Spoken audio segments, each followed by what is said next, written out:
Halo guys, kembali lagi di Babisik Channel. Belajar biologi semakin asik tentunya bersama Kak Edi.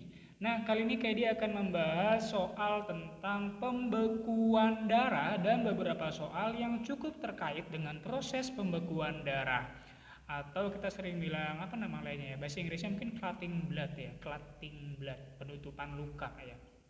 Oke, di sini ada sebuah skema ya. Cuma sebelum kayak dimulai, kayak ingatkan lagi bagi kalian yang belum berlangganan di channel Kakak, segera klik tombol subscribe-nya ya.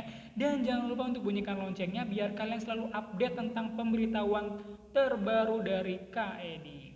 Yuk langsung kita mulai. Jadi ketika terjadi kecelakaan atau luka, nanti yang namanya trombosit atau keping darah akan pecah ya. Ketika pecah, maka nanti ada namanya keluar enzim bernama enzim trombokinase.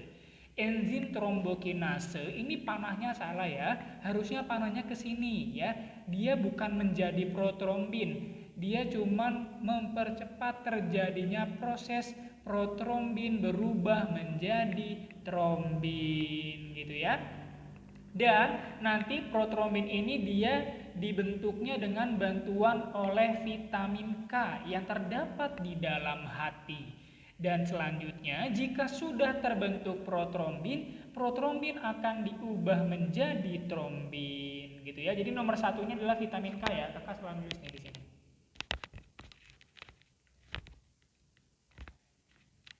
Wait. Oke, nah selanjutnya adalah ketika sudah jadi trombin, maka nanti dia akan membantu proses perubahan dari fibrinogen menjadi fibrin. Jadi konsepnya nanti gini, vitamin K itu akan dibentuk oleh hati, kemudian dia membantu proses pembentukan protrombin. Protrombin nanti dia akan menjadi trombin, trombin kemudian akan memacu pembentukan fibrinogen menjadi fibrin. Fibrin adalah benang-benang yang nantinya akan menutup luka.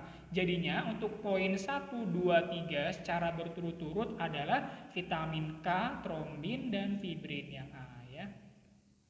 Lanjut, fibrinogen pada darah dirubah menjadi fibrin pada saat apa? Sebenarnya kalau kita lihat soal ini cukup mengganggu ya, karena dia menanyakan fibrinogen menjadi fibrin kapan? Ya saat mau menutup luka.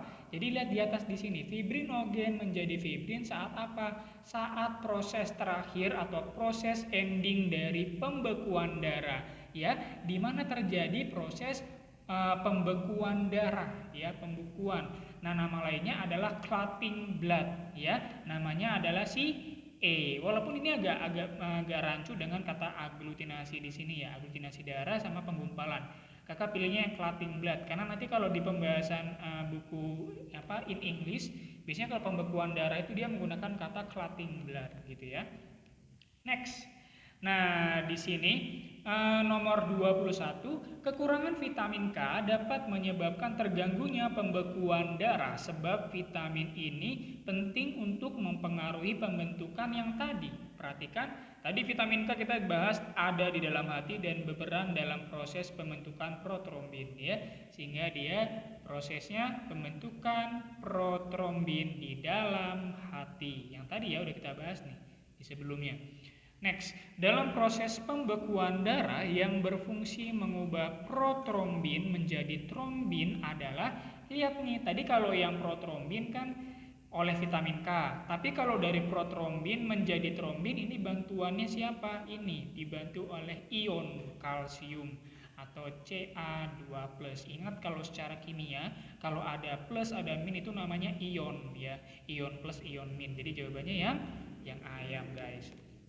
Nah, nomor 23 ini adalah di bawah ini zat yang dapat mencegah timbulnya penggumpalan darah atau kita sebut nama lainnya adalah zat antikoagulan. Antikoagulan, koagulasi gitu ya. Dari kata dasarnya koagulasi, antikoagulasi atau antikoagulan artinya dia mencegah terjadinya penggumpalan darah. Jadi kalau mau jadi penggumpalan darah, kalau ada zat ini maka nggak jadi guys gitu. Kenapa? Nanti akan ada penghambatan beberapa ion ion apa ion kalsium maupun vitamin A, ya penghambatan ion kalsium salah satunya ya. Dan contoh zat antikoagulan yang dimaksudkan adalah heparin ya. Jadi kalau ada nanti heparin ya nggak bakal terjadi penggumpalan darah karena heparin merupakan zat antikoagulan yang dapat mencegah terjadinya penggumpalan darah gitu ya. Lanjut, soal terakhir nih dari proses pembekuan darah ya. Komponen darah yang terlibat di dalam proses pembekuan darah ya kita sudah tahu banget nih ya kan. Kamu lihat aja di sebelah sini tadi. Nih, kamu lihat hubungkan dengan yang kiri ini, yang di sini dengan yang di sini. Siapa ini proses pembekuan darah? Ada sel darah jenis apa yang berperan dalam proses pembekuan darah? Nih, ketahuan. Siapa nih? Trombosit. Ya udah, berarti di sini jawabannya adalah yang trombosit. Gitu guys, ya. Jadi nanti akan beberapa, walaupun cuma ngomongin pembekuan darah, tipe soalnya sangat banyak. Bisa menanyakan yang tipe skematis yang seperti ini atau mengenai proses-proses yang terjadi secara detail di dalamnya. Kayak kalau kekurangan vitamin K gimana? Kalau mau jadi protrombin ke trombin itu apa yang membantu? Kemudian antikoagulan itu apa? Contoh zatnya apa? Dan sel-sel darah yang membantu prosesnya juga siapa? Jadi kalian harus tahu itu, ya. Jadi harus dipahami juga komponen pendukungnya, komponen pendukung dalam proses pembekuan darah, gitu ya guys. Ini nggak terlalu banyak atau nggak terlalu panjang durasinya. Silakan kamu ulangi lagi jika kamu kalau merasa penjelasan kayak ini masih cepatan, silakan diputar ulang lagi aja ya. Dan jangan lupa untuk selalu share ke teman-teman kamu ya.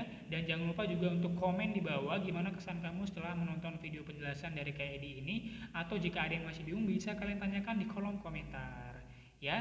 Basic Channel, belajar biologi semakin asik tentunya bersama Kak Edi.